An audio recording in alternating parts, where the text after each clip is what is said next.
कछुआ और खरगोश। कछुए और खरगोश की दौड़ तो याद है ना। उस दौड़ के बाद जानवरों के पूरे राज्य में सभी कछुए और खरगोश के बारे में चर्चा करने लगे। आलस के कारण खरगोश दौड़ हार गया। अपनी मंजिल की ओर लगातार चलकर कछुआ जीत गया।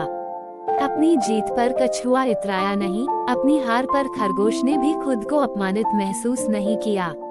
न ही उसे कछुए के प्रति जलन हुई। कुछ दिनों बाद उस जंगल के राजा को पड़ोसी जंगल के राजा के साथ जरूरी काम पड़ा। उनकी बातचीत तुरंत होनी जरूरी थी, लेकिन बहुत सारे कार्यों में उलझे होने के कारण राजा के लिए पड़ोसी राज्य जाना संभव नहीं था। अतः राजा ने खरगोश और कछुए को बुलाया और कहा, तुम दोनों में से किसी एक को पड़ोसी राज्य जाना पड़ेगा। मेरा संदेश सुने देकर उनका जवाब लेकर एक दिन के अंदर आना है। पड़ोसी राज्य पहुंचने का रास्ता कांटे और पत्थरों से भरा था।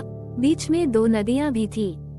कछुए और खरगोश दोनों के लिए रास्ता आसानी से तय करना मुश्किल था।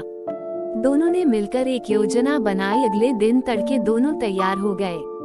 राजा का संदेश लेकर दोनों साथ निकल पड़े। जंगल के रास्ते में खरगोश कछुए को अपनी पीठ पर बैठाकर तेजी से दौड़ा। रास्ते में जब नदी आई तब कछुए ने खरगोश को अपनी पीठ पर बैठाकर नदी पार कराई।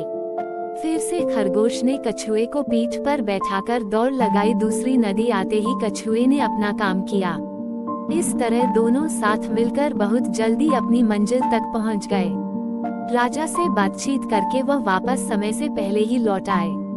राजा ने दोनों की खूब प्रशंसा की।